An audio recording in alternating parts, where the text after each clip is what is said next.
Hi everyone, I'm Shelly from There's No Place Like Home at redheadmom8.wordpress.com. Later on this week, I am going to be publishing a review on my blog for Beautiful Feet Books Ancient History.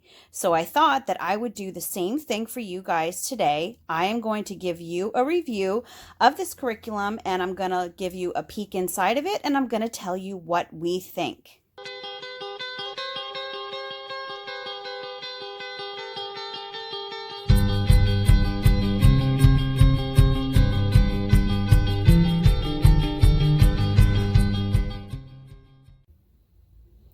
All right, so the first thing that you probably notice is that this comes with a lot of books.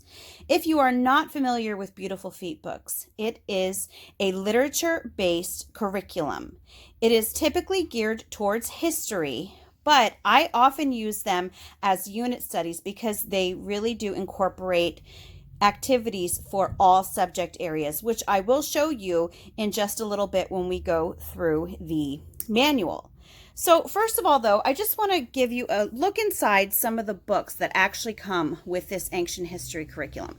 So first of all, I want to point out that the ancient history curriculum is actually geared for 5th through 8th grades.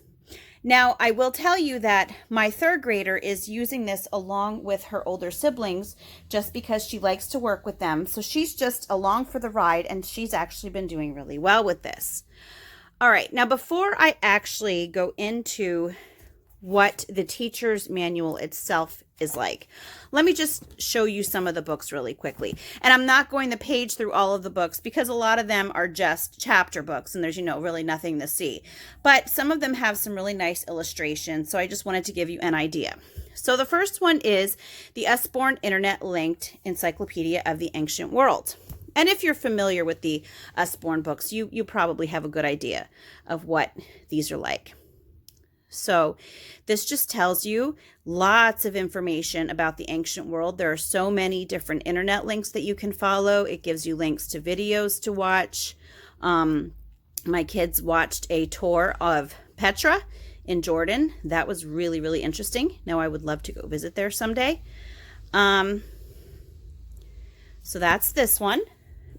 Now this one, D'Aulaire's Book of Greek Myths, is one of my absolute favorite books. The illustrations in this are gorgeous. My kids love the fact they use colored pencils because you don't see that very often in illustrations in books. And they're so detailed and it really helps to keep the kids' attention. So Beautiful Feet Books always uses quality books with their curriculums. You're not going to find any fluff with their choices. Okay. So next is City by David Macaulay, and my kids and I have actually gotten several of his books out from the library. I know that once we used one called Cathedral, and what this is it actually shows you how these cities are built. So it gives lots of good information. It gives the kids an idea of what you're learning about. Some kids are really visual and need to see, with their eyes what is going on rather than just hearing about it. Okay, now the rest of the books are really just chapter books. We have The Golden Bull here, The White Isle, The Children's Homer, Adara,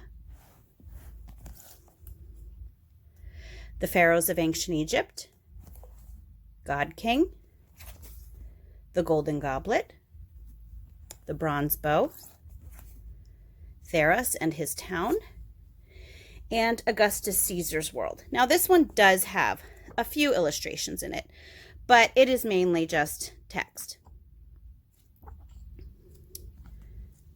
Okay. So now that I've at least given you a little bit of a glimpse into what books are included and what they actually look like inside, let's take a look at the teacher's manual itself. Because one thing that I really do love about Beautiful Feet books is that the lessons are not overwhelming. Sorry, I'm just trying to push this out of the way. The lessons are not overwhelming with this. Now, I will say that the lessons in this particular literature pack ancient history. They are a little bit more involved than what I am used to with Beautiful Feet books, but I will let you know how we made that work for our family. And it actually does tell you how to use this guide. And so it's really important that you understand that you do not need to do everything that they have listed in the lessons. And that goes for every curriculum that you use. You just pick out what works for you and your family. And I feel like I say this all the time, but it's so important because I think that so many people just get caught on this idea that you have to do everything, and you do not. And Beautiful Feet books, they actually give you permission. Don't do everything. So here is the literature, and this is just all the books that I just showed you. And it just gives you a brief synopsis of what each of them is about.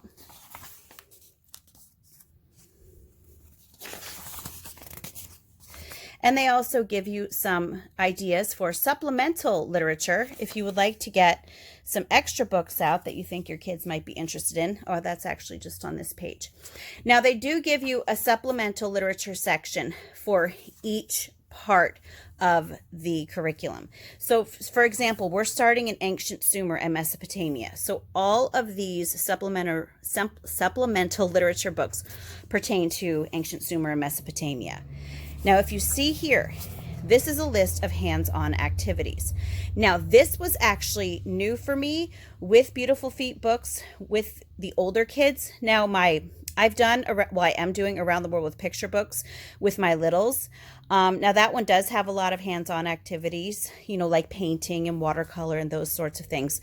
But we did American history, and that one didn't have a whole lot of hands-on activities. So when I saw this, actually that one had no hands-on activities unless you include like mapping and coloring, those sorts of things. I was really excited to see this because my kids are really, really hands-on kids. And this is how you keep them interested, is by doing things like this. So some of the activities that you can do for ancient Sumer and Mesopotamia are make Sumerian style jewelry, bake cuneiform tablets. Sorry, there was something on there. Bake cuneiform tablet cookies, fold an origami pyramid, Lego ziggurats, building a hanging garden, and making clay cylinder seals and Babylonian glue art. And we actually did several of these activities. And I have to say that our favorite was the cuneiform tablet cookies because, anything that involves sweets and something that you can eat afterwards, yeah, kids are going to like that. And I know that some people might look at something like that and think, well, that's just busy work. But no, it really isn't, because you can bet that from now on, when my kids see cuneiform tablets, they are going to know exactly what they are because they had so much fun baking these cuneiform tablet cookies.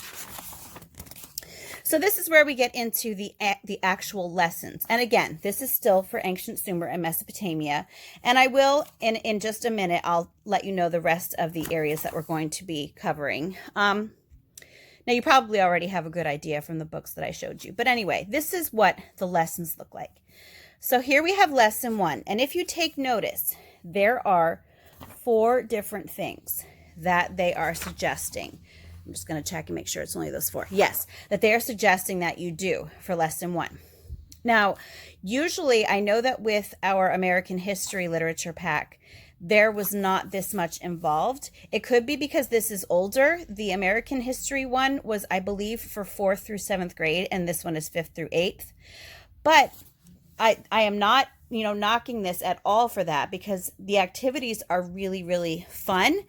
What I found that I had to do, though, is that I have had to actually sometimes cut the lessons in half, like making them 2 lessons instead of 1. And, again, I just want to point out, you don't have to do all of the activities. But what I'm finding is that as I'm reading through the activities, they all sound so good that for me, I've just been usually doing about 2 of the activities for each lesson. And then sometimes I'll just continue that lesson another day. And so, yeah, it is going to take me longer than it typically would to do this, but that's okay because, my kids are getting a real thorough look at ancient history this way. So now after the Sumer and Mesopotamia is ancient Egypt. And as you can see, there is some more supplemental literature. and more hands-on activities. And, as this is all stuff that my kids are just going to love so much. Creating a relief map, my kids are all about clay. Writing an Egyptian picture story. Again, my kids are artistic. That's right up their alley. Wrapping a mummy. And here we go. And then the lessons just continue on.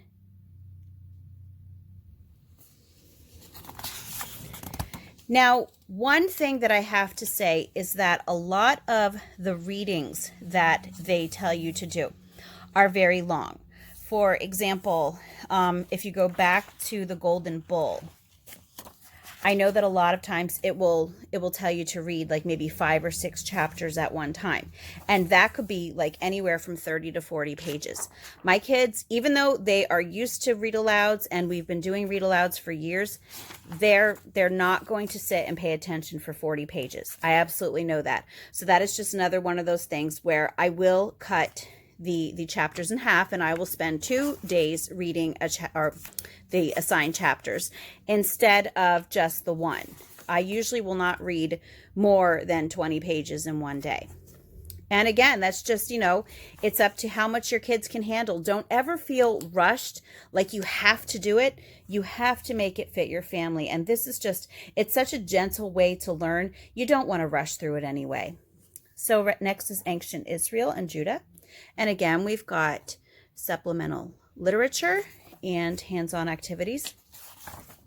Now, going back to the read alouds, I do want to say that one option that we actually used to do back when we did the early American history was that I would read maybe half of the assigned reading, and then we would do some other related activity to it, and then I would go back and finish the assigned reading. So I could actually be doing that this year with this. The reason that I'm not is just because we are doing another read aloud that's unrelated to this. And so I don't want to have my kids sitting for 3 separate read alouds in a day, because I know that they would revolt and they would not pay attention. So anyway, here we have Ancient Greece. We have not gotten this far yet. I am so excited because Ancient Greece is one of my favorite times to learn about, one of my favorite geographical areas to learn about. Here's some supplemental literature for that. And hands-on activities. And you might have guessed, this is where that D'Aulaire Book of Greek Mythology is going to come in. And so, yeah, we do have experience with that. I actually wrote a unit study on D'Aulaire's Greek mythology. So we already loved that. And I was actually really excited to get that with this because I had lost my other copy. So when this actually came with Ancient History, I was ecstatic. But anyway, as you can see, this is just continuing on with the different lessons. So we'll look, for example, here it says, read pages 70 to 81 of D'Aulaire's Book of Greek Myths. Read pages 184 to 186 of EAW. And what that actually means is Encyclopedia of the Ancient World. That is this book. This is a book that actually kind of ties everything together. It has all of the different time periods and geographical locations all in here. So you're going to read from these books, but you're also going to supplement with this throughout the entire unit. I call it a unit study. It's a unit study to me. So anyway, so read pages 184 to 186 of EAW. Cut out, color, and paste on timeline. Greeks defeat Persian Empire at Salamis. Choose one of the hands-on activities at the beginning of this section to do. So, like I showed you, they have the hands-on activities right at the beginning. I'm distracting myself because it mentioned the timeline, and I brought the timeline figures over here to show you, and now, of course, I can't find them. But what they give you for the timeline, they give you timeline figures, and they will give you this, and you can post this on your wall, and you can glue the timeline figures to it. Now, the reason that mine is still blank, here, I found some of my timeline. I don't know where I had set them down at. So this is what some of the timeline figures look like. Now, the reason that this is actually blank is because we don't have room on our wall to put a really long timeline. So what we actually do is I have a binder that is a timeline, and we call it Book of Centuries, which, you know, I kind of stole that title. I think it was Charlotte Mason who used a Book of Centuries. So we just made our own generic version of that. And that's where we're actually pasting the timeline figures, is in a notebook, because we just don't have the room for anything on the wall. So anyway, so now we're ancient Rome, and that's another one that I think is so interesting. So there's the supplemental literature, the hands-on activities. Let's, for example, we'll just look at some of these. Excavate Pompeii. Oh, that is such an interesting story, so tragic. Make a Roman-style mosaic, host a Roman feast, plan a city, write a play, take a census, make a map, build a model. This is just, I cannot wait for us to get to this part, because this is right up our alley, those sorts of activities. That is like what the Sangre Homeschool is all about. So yeah, and then it just continues on. And that is really what this entire literature pack is all about. It's about living books, you know, actual interesting reading that is not textbooks, books that are actually going to hold your kids' attention and is going to share with them so much history, but it's going to bring the history to life. It's not going to do it in a way that is boring. You know, I hated history when I was in school. I absolutely hated it. Now, as a homeschool mom, I love it, because we can actually approach it in a way that it's actually something that you want to hear about. And that is what Beautiful Feet Books does. You know, it brings all of these amazing books together, and it just pieces everything together in the order that you should do it. And they handpick the books for you, and their selections are always they're just phenomenal. So anyway, that's all that I have for you today. If you like this video, give it a thumbs up. If you haven't subscribed yet and would like to hear more of what I have to say, I would love if you would do that. If you have any questions or comments, you probably can't leave one down below yet, because I don't think that my comments will be back on anytime soon. So if you would like to ask me a question, I will link my Instagram page. You can head on over there, ask me a question there. And if you like my work, I will leave my Patreon link, and you can check out what rewards I have for my patrons there. And I hope you have a great day.